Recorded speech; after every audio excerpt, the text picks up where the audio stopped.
تاریخ اسلام کا مطالعہ ہمیں نہ صرف اپنے ماضی سے جوڑتا ہے بلکہ آئندہ کے لیے بصیرت بھی فراہم کرتا ہے۔ حضرت ابراہیم علیہ السلام کی عظیم الشان تہذیب ایک ایسی عہداخین باب کا آغاز ہے جس سے آج بھی ہم رہنمائی اور سبق حاصل کر سکتے ہیں۔ آئیے ہم سب مل کر اس بابرکت سفر پر روانہ ہوں اور جانیں کہ اس تاریخی دور میں کیسی دانش اور حکمت پنہا ہے۔ ڈاکٹر صاحب السلام علیکم۔ دختی تاریخ کے اس نئے سفر میں آپ سب کو خوش آمدید۔ آج ہم ایک ایسی عظیم ہستی کی داستان رقم کرنے جا رہے ہیں جن کی زندگی خود ایک مکمل تہذیب، ایک مینار نور اور ایمان و ایثار کا ایک لاجواب نمونہ ہے۔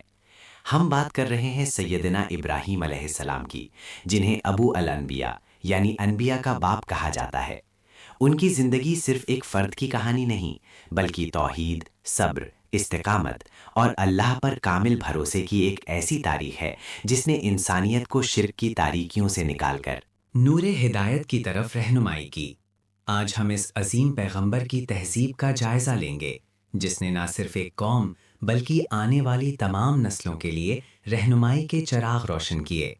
آئیے اس روحانی سفر کا آغاز کرتے ہیں۔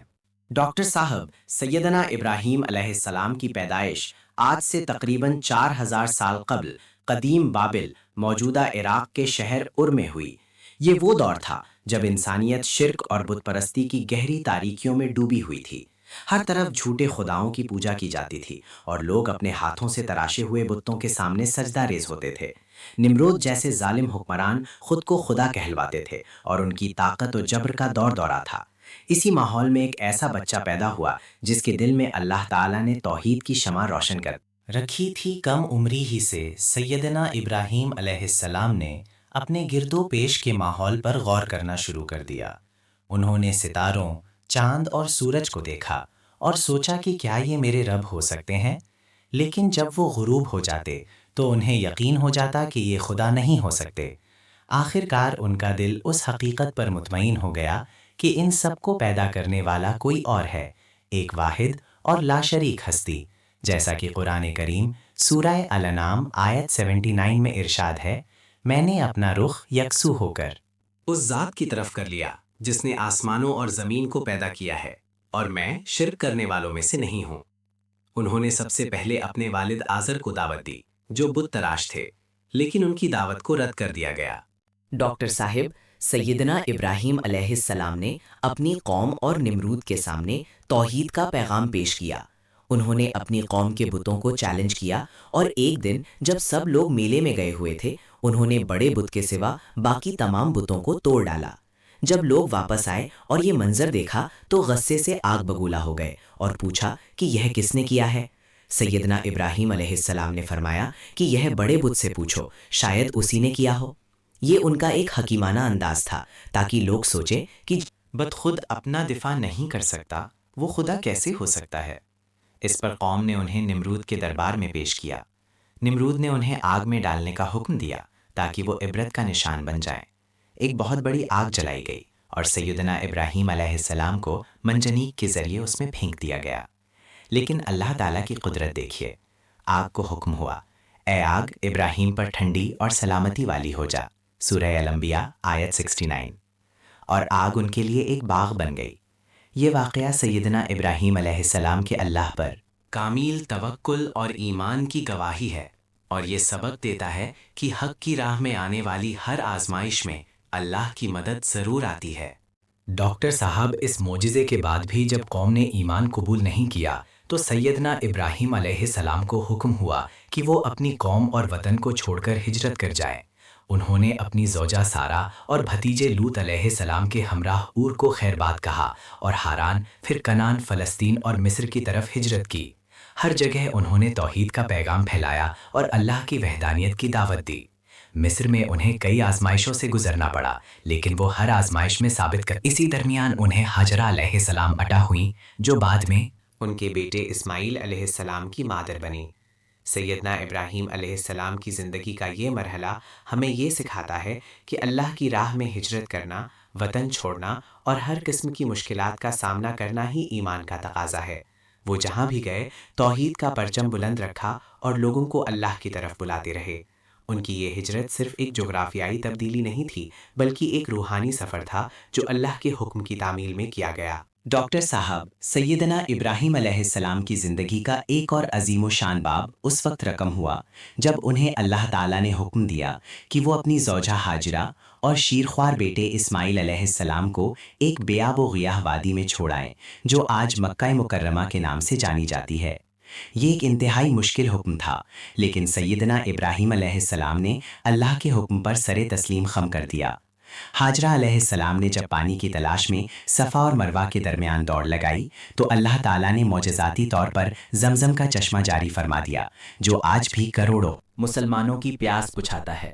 وقت گزرنے کے ساتھ اس چشمے کے گرد آبادی بسنا شروع ہو گئی اور یہ وادی آباد ہو گئی۔ پھر اللہ تعالیٰ نے سیدنا ابراہیم علیہ السلام کو حکم دیا کہ وہ اپنے بیٹے اسماعیل علیہ السلام کے ساتھ مل کر اللہ کے گھر کعبہ کی تعمیر کریں۔ یہ وہ عظیم الشان عبادت گاہ ہے جو آج بھی مسلمانوں کا قبلہ ہے۔ قرآن کریم سورہ البقرہ آیت 127 میں ارشاد ہے، اور جب ابراہیم اور اسماعیل کعبہ کی بنیادیں اٹھا رہے تھے تو دعا کر رہے تھے، اے ہمارے رب، ہم سے قبول فرما لے، بے شک تو ہی سننے والا اور جاننے والا ہے۔ اس کے بعد سیدنا ابراہیم علیہ السلام کو ایک اور عظیم آزمائش کا سامنا کرنا پڑا جب انہیں خواب میں دکھایا گیا کہ وہ اپنے بیٹے اسماعیل علیہ السلام کو ذبح کر رہے ہیں۔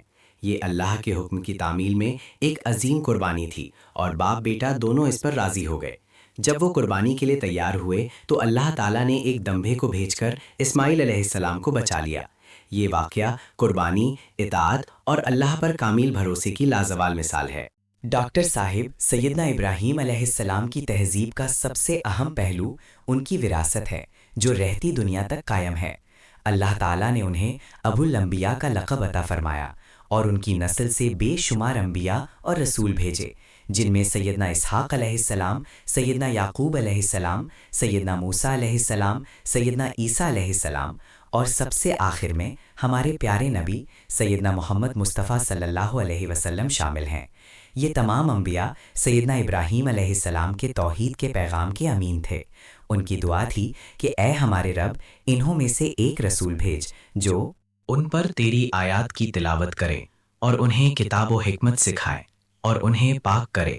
سورہ البقرہ آیت 129۔ اور یہ دعا ہمارے نبی اکرم صلی اللہ علیہ وسلم کی صورت میں قبول ہوئی۔ حج اور عمرہ کے مناسک جو آج بھی ادا کیے جاتے ہیں سیدنا ابراہیم علیہ السلام اور ان کے خاندان کی قربانیوں اور عبادت کی یادگار ہیں۔ ملت ابراہیمی یعنی سیدنا ابراہیم علیہ السلام کا دین جو کہ خیال توحید پر مبنی ہے، آج بھی دنیا کے اربوں لوگوں کے لیے رہنمائی کا سرچشمہ ہے۔ ان کی زندگی ہمیں سکھاتی ہے کہ ایک فرد کا ایمان اور استقامت کیسے پوری انسانیت کی تقدیر بدل سکتی ہے۔ ڈاکٹر صاحب، سیدنا ابراہیم علیہ السلام کی زندگی، ان کی ہجرت، ان کی قربانیاں اور ان کی اولاد میں نبوت کا تسلسل، یہ سب کچھ ایک ایسی تہذیب کی بنیاد ہے جو محض مادی ترقی پر مبنی نہیں بلکہ روحانیت، الہی اقدار اور اللہ پر کامل ایمان پر استوار ہے۔ ان کی زندگی کا ہر لمحہ ہمیں یہ سبق دیتا ہے کہ حق کی راہ میں کوئی بھی قربانی بڑی نہیں ہوتی اور اللہ پر بھروسہ کرنے والا کبھی تنہا نہیں ہوتا۔ سیدنا ابراہیم علیہ السلام نے ہمیں سکھلایا کہ حقیقی آزادی بتوں کی غلامی سے نکل کر ایک اللہ کی بندگی میں ہے۔ ان کی ثابت قدمی، ان کا صبر، ان کا توکل اور ان کی اللہ سے بے پناہ محبت، یہ سب ہمارے لیے مشعل راہ ہیں۔ آج بھی جب ہم کعبہ کا طواف کرتے ہیں، صفا مروہ کے درمیان سعی کرتے ہیں یا قربانی کا فریضہ ادا کرتے ہیں تو ہم در حقیقت سیدنا ابراہیم علیہ السلام کی تہذیب اور ان کی لازوال وراثت کو زندہ کر رہے ہوتے ہیں۔